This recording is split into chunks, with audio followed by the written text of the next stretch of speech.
पहले भी सदन में और सदन के बाहर भी जो हमारे पुराने लोग हैं उठा चुके हैं। ऐसा नहीं है कि एकदम से ये कोई नया चीज़ हो जाएगा। कोई सवाल है कि मुख्यालय कलकत्ता में क्यों है। और साथ में जो टिकट का जो बंटवारा हुआ, जो चुनाव लोकसभा चुनाव लड़ने की जो रणनीति बनी, टिकट का बंटवारे पे भी काफ़ी आलोचना हुई है। खासकर धनबाद का सीट एक कहा जा रहा है कि गिरिडीह में चूँकि अल्पसंख्यक वोटर का जो उनको समर्थन मिले, इसलिए धनबाद में जानबूझकर कमज़ोर जो प्रत्याशी को उतार दिया गया है। मतलब गिरिडीह सीट जीतने के लिए धनबाद का सीट को कुर्बान कर दिया गया, सीधे शब्दों में कहा जाए तो। देखिए, ये सवाल है और ये आज के डेट में आपको समझना होगा कि 14 लोकसभा, अभी 2-3 दिन पहले मैं एक इंटरव्यू देख रहा था, उसमें उन्होंने जमशेदपुर जो हमारा लोकसभा है, वहाँ एक जादूगोड़ा पंचायत है जहाँ यूरेनियम की फैक्ट्री है, वहाँ का उन्होंने परिचर्चा किया कि गांव के जो औरतें हैं, माने हमारी माताएं बहनें जो हैं, उन लोगों को इसका शिकार होना पड़ रहा है। दूसरा उन्होंने कहा गोड्डा कि अडानी की जो फैक्ट्री है वहाँ जो है कि ऑस्ट्रेलिया से कोयला आ रहा है और बांग्लादेश को बिजली जा रहा है। तो मैं पूछना चाह रहा हूँ कि उन 2 विधानसभा में भी आपने टिकट नहीं दिया, गोड्डा और ये में तो नहीं दिया। अगर इतना ज्वलंत मुद्दा था तो आपको सबसे पहले वहाँ जाके देना चाहिए था, क्योंकि वहाँ के लोग ज़्यादा प्रभावित थे। और आप आ जाइए धनबाद, तो धनबाद में जिसको चेहरा आपने बनाया है, चूँकि आपका जो मैंने चैनल है वो भाषा आंदोलन में भी काफ़ी हम लोगों को कवरेज किया था, हम लोगों के बातों को रखा था, और आपके चैनल में हम लोग बहुत बार आए, बहुत बार अपनी बातों को रखें। लेकिन जिसको अभी धनबाद में टिकट मिला है उसका चेहरा कोई जानता है क्या? वहाँ वो सीट पे कितना में डील हुआ है, ये तो भाई जो अभी वर्तमान में सांसद लड़ रहे हैं वही बताएंगे कि क्या डील हुआ है धनबाद सीट पे। क्योंकि धनबाद सबसे हॉट था, और जब ये चुनाव लड़ने की बात कर रहे थे तो ये बोलते थे क्या कि ऊपर आग नीचे आग, वहाँ से मैं चुनाव लड़ूंगा। तो हम लोग सब सोचते थे कि धनबाद, और धनबाद में ये चीज़ था।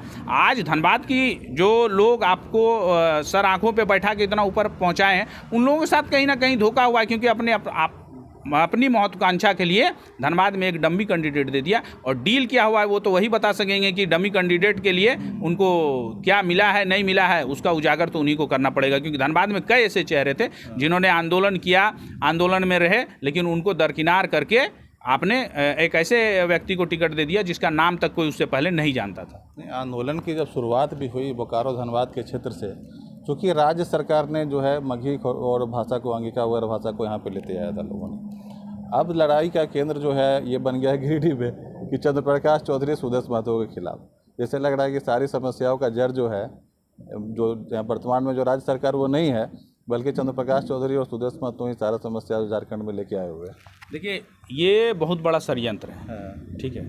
और ये चूँकि हम लोग जिस समाज से आते हैं उसके लिए बहुत बड़ा षड्यंत्र है कि अपने लोगों को, अब ये प्रायोजित है या ये किसके बहकावे में चल रहे हैं ये तो भाई उन्हीं को पता होगा, और वही ये चीज़ बताएंगे कि भाई अपने लोगों को नीचा दिखाने के लिए, या अपने जो हमारे समाज के प्रबुद्ध व्यक्ति हैं, आज चाहे जिनका भी आपने नाम लिया, हमारे जो वर्तमान सांसद हैं आज के डेट में, वो भी आंदोलन की ही उपज है। उन्होंने भी झारखंड आंदोलन में आजसू पार्टी का भी योगदान सराहनीय रहा है। तो आप अपने आप को दिखाने के लिए उनका कद को क्यों छोटा कर रहे हैं? और आपके तरीके से जो है जितना टारगेट इनको किया जा रहा है, झारखंड सरकार को तो अभी लोग भूल गया है।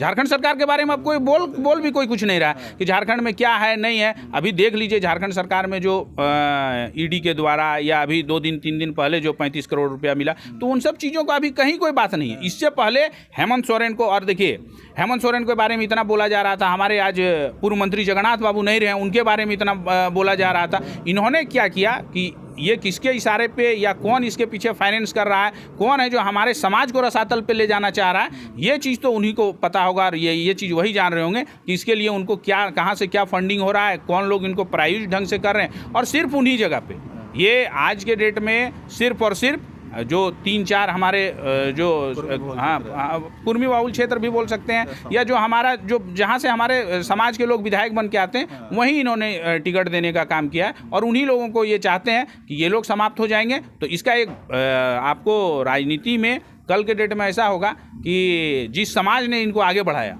उस समाज से आने वाले दिन में अगर ये रवैया रहा और युवा अगर सही समय पे नहीं सुधरे, तो आने वाले समय में वोट का बिखराव होगा, और जिसका ध्रुवीकरण का फ़ायदा जो इनको फंडिंग कर रहा है, जो जिसके इशारे पे ये चल रहे हैं, उन्हीं को मिलेगा। नहीं, जैसे कि अब विधानसभा चुनाव लड़ने के लोग बात कर रहे हैं कि 81 सीट पे हम लोग अपना कैंडिडेट देंगे, लेकिन हम लोग जान रहे हैं कि झारखंड